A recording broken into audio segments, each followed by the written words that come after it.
Hi folks, welcome to the Prepared Homestead. This is Travis. Thank you all for stopping by to watch another day of cold, white stuff still on the ground.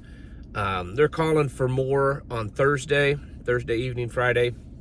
But the sun, look at that. Sun's out. So hopefully, maybe some of this will melt because it's not going to reach the freezing mark, still be below it. But with the sun, it might get to clear up some of this. Speaking of weather, natural disasters, weather-related stuff, California is burning seriously, at least Southern California around the LA, the Palisades, that area. I'm sure most of you have kind of seen, it's gone kind of viral, a lot of stuff being talked about. These are some pretty violent wildfires down there. It's being fueled by an unusual, and I think I mentioned it was yesterday or the day before, that there was a big warning, devastating warning that they were saying. It could be devastating and life-threatening, the amount of high wind that was being expected. They're talking like 50-mile-an-hour sustained winds with gusts of winds of up to possibly 100 miles an hour. And then, of course, now they have wildfires, and they're tearing through all over Southern California, the LA area. It's devastating. I mean, it's not just out in the hillside in the woods. It's in the cities. They're burning houses to the ground, schools are to the ground, cars, people are running. I mean, it looks like the apocalypse, some of the video coming out of there. This is not their typical wildfire season. It usually doesn't start till probably around March or May. So it is unusual to have it in January. I mean, I'm not gonna go into how it got started.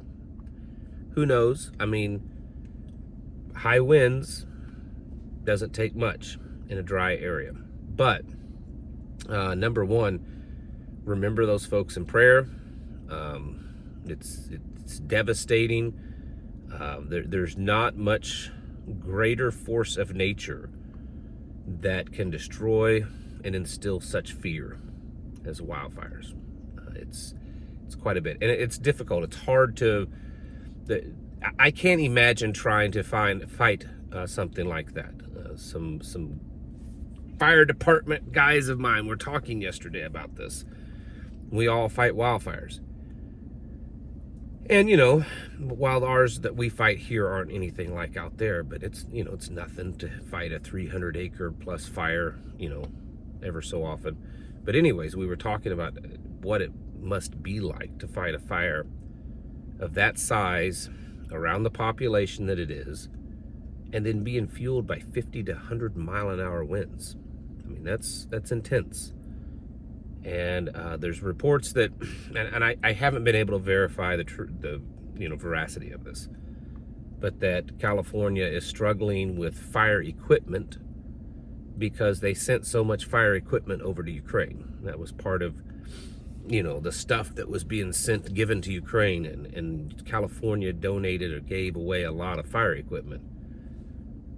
I don't know if it's true that it's causing, you know, the fighting this particular fire, hampering that or not, but there are reports that they're, you know, struggling to get enough water, all kinds of stuff. So again, just like I said the other day, it's crazy because just a couple of days ago I was saying this about snow and ice. Now I'm saying the same thing about fire. A lot of you may not be involved in this, but you can still learn from it. You can see how disasters work. You can watch how nature works. You can watch how manipulated nature works. You can watch how the people react to it, how the government reacts to it, and get a better idea of what it might look like when a disaster strikes in your area, regardless of whether it's natural or man-made. Because many times, any major big disaster, regardless of what it is, a lot of times the reaction to it is very similar. So once again, you're seeing something that you can learn from. Remember them in your prayers, but also learn from what you're watching. It's intense. This North American Union thing, 20 years ago, maybe a little bit more than 20 years ago, it was the thing that right-wingers, conspiracy theorists were talking about. I can remember it well. I was involved in in fact, the North American Union was something that I kind of not really cut my teeth on, but got really more deep involved. I was part of an investigation, citizen journalist type investigation. I actually went and visited the Smart Port in Kansas City, that if any of you know, it was all connected to North American Union. We were going to places, trying to interview people, get video footage of things, figure out what was going on of this attempt to merge the three countries together. The Amero dollar that was being talked about. It was a big hot topic. And man, conservatives were just, well, we were losing our minds over it. We can't do this. We're going to lose our sovereignty and all this. And here we are 20 some years later, and there's a lot of so-called conservatives out there defending this, saying that this is a great thing. They're not even really calling it anything any different. I mean, I got a little video clip here I'll play. I'm sure I'll get in trouble for it because it's copyrighted, but I'll try to keep it short. This guy here, you know who he is. I can't think of his name, but Kevin Leary, I think, on Fox News, and he did. It was talked about just a couple of weeks ago that he was meeting with, and he's Canadian, that he was meeting with Trump in Mar-a-Lago, and they were discussing ideas of how to make this merger of the countries work. And he says right here in this video that I wanted to talk to him about. Of the North American Union, Canada towards a North American Union. I mean, it's right there. He says it. The world's a difficult place. They're not being shy about it. You know, Trump has indicated through questioning by the press that he'd be willing to use military force to take back Panama Canal and to take Greenland. Greenland is owned by Denmark. They're a NATO ally, and we would use military force against them. I was thinking last night, I'm like, oh, how does all this work? And with the illegals, because that was a big thing in his campaign. You know, we got to shut the border down. We're going to kick out all the illegals and stuff. And I thought, are we dealing with something that's just simply a play on words? Because if there was a merger between Mexico, the United States, and Canada, then not all, but a lot of the illegals in the country would no longer be technically illegal if they're from Mexico, and now Mexico's part of a big union with the United States. Because that's part of the thing that they're talking about, is making it to where travel is just, there's no borders basically, because it's all one country, one union. It's kind of like in Europe. You can go from country to country in Europe extremely easy. Not much different really than just in some ways of going state to state here. There's a little bit of more than that, but it's very easy. I don't know. And while I'm seeing a lot of people online, number one, that already saw through all the baloney of all this and said, yeah, that doesn't surprise me. I figured something like this would happen. And I'm seeing a few people that were strong supporters starting to show buyer's remorse, saying that this isn't what they voted for, that this is very disturbing, that maybe they were wrong. But I'm still seeing a lot of people, like the big hoorah, super support. And it's always the same thing. Yeah, well, it would have been a lot worse if we'd gotten Joe Biden in the office or Kamala Harris. In a lot of ways, yeah, probably, you're correct. But that still doesn't justify this or make this action correct. Two wrongs don't make a right, folks.